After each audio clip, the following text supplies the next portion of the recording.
Aditya L1 mission. Bharat का Aditya L1 mission शनिवार को लॉन्च हो रहा है। भारत इस मिशन के जरिए सूरज पर 24 घंटे नजर रखने वाला है।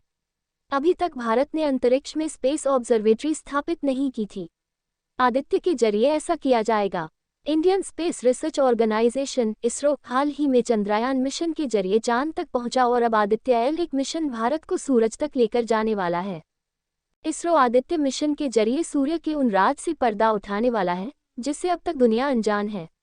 आदित्य L1 के जरिए सूरज से निकलने वाले सौर तूफान, कोरोनल मास इजेक्शन जैसी चीजों की निगरानी होने वाली है। ऐसे में सवाल उठ रहा है कि अभी तक भारत के अलावा किन किन देशों ने सूर्य तक मिशन भेजा है, उनका मकसद क्या रहा और मिशन के जरिए क्या हासिल हुआ है। आइए इन सवालों के जवाब जानते हैं। अमेरिका ने भेजे सबसे ज्यादा मिशन। सूर्य तक मिशन भेजने वाले देशों में अमेरिका सबसे आगे है। अमेरिका ने कई सारे मिशन को सूर्य तक भेजा है। सिर्फ इतना ही नहीं, बल्कि उसने कई मुल्कों के साथ भी मिशन को अंजाम दिया है। इसमें सबसे ज्यादा चर्चा में रहने वाला मिशन पाकस सोलर प्रोब है, जिसे 2018 में लॉन्च किया गया। इसके अलावा सूर्य पर निगरानी के लिए पिछले 4 दशक में ढेरों मिशन लॉन्च किए गए हैं।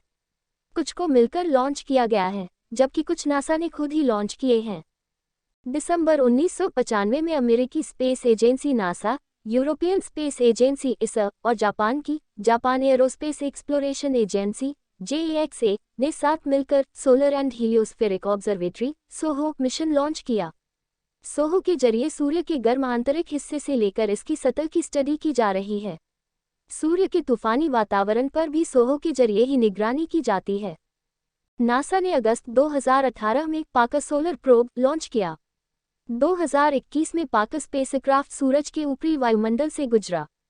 नासा की ऑफिशियल वेबसाइट के मुताबिक ये पहली बार था जब कोई स्पेसक्राफ्ट सूरज के इतने करीब से गुजरा हो। इस मिशन के जरिए सूरज की सबसे ज्यादा करीब से निगरानी की जा रही है। इस मिशन का मकसद सूरज से निकलने वाले सौर तूफानों और सोलर कोरोना को गर्म एवं तेज करने वाली ऊर्जा का पता लगाना है। सूरज तक मिशन भेजने वाला जापान पहला देश। स्पेस में कामयाबी की जितनी चर्चा अमेरिका की होती है, शायद उतनी जापान की नहीं हो पाती है। जापान दुनिया का वह पहला देश था जिसने सूर्य तक पहला मिशन लॉन्च किया। जापान की स्पेस एजेंसी JAXA ने ये कारनामा 1981 में किया, जब उसने पहली सोलर ऑब्जर्वेशन सैटेलाइट हिनोटोरी ASTROE को सूरज तक भेजा। मिशन का मकसद एक्सरे के जरिए सोलर फ्लेयर्स की स्टडी करना था। JAXA ने फिर 1991 में योहाको SOLARA को लॉन्च किया। 1995 में नासा और ESA के साथ मिलकर SOHO और 1998 में नासा के साथ transient region and coronal explorer TRACE mission launch किया गया। 2006 में हिनोडे SOLARB लॉन्च किया गया, जो एक सोलर ऑब्जर्वेटरी की तरह सूर्य का चक्कर लगा रहा है। इस मिशन का मकसद सूर्य से पृथ्वी पर होने वाले प्रभाव को समझना है। चीन का मिशन सूरज। चीन ने भी पिछले कुछ सालों में सूर्य की ओर ध्यान देने शुरू किया है। 2019 में Chinese academy of sciences CAS ने spacecraft for high energy solar physics SHESSP के तौर पर एक छोटी सैटेलाइट को लॉन्च किया। इसे सूर्य के एक्स-रे और गामा रे जैसे हाई एनर्जी वाले रे की स्टडी करने के लिए डिजाइन किया गया था।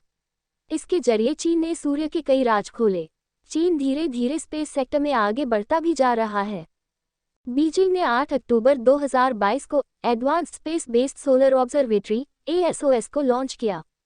चीन इस मिशन के जरिए सूरज के वातावरण की स्टडी कर रहा है। वो ये समझने की कोशिश कर रहा है कि कोरोना, क्रोमोस्फेयर और फोटोस्फेयर जैसी चीजें किस वजह से हो रही हैं। सिर्फ इतना ही नहीं, बल्कि चीन सोलर स्पेस टेलीस्कोप SST भी लॉन्च करने वाला है। इसे 2030 तक लॉन्च किया जाएगा ताकि सूर्य की और अच्छे से स्टडी की जा सके। यूरोप ने अब कितने मिशन भेजे? अक्टूबर 1990 में ISA ने सूर्य के ध्रुवों के ऊपर और नीचे अंतरिक्ष के वातावरण की स्टडी करने के लिए यूलिसिस मिशन लॉन्च किया।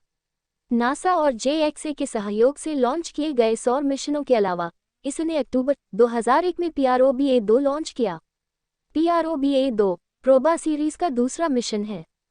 PROBA-1 मिशन के जरिए ISA को जो जानकारियां हासिल हुई, उसके आधार पर ही PROBA-2 को लॉन्च किया। PROBA-2 को 4 एक्सपेरिमेंट करने हैं, जिसमें से 2 सूर्य की निगरानी से जुड़े हुए हैं। सूर्य तक इन मिशन के अलावा European Space agency PROBA-3 mission को 2024 में लॉन्च करने वाली है। इसके अलावा 2025 में स्माइल मिशन लॉन्च होगा।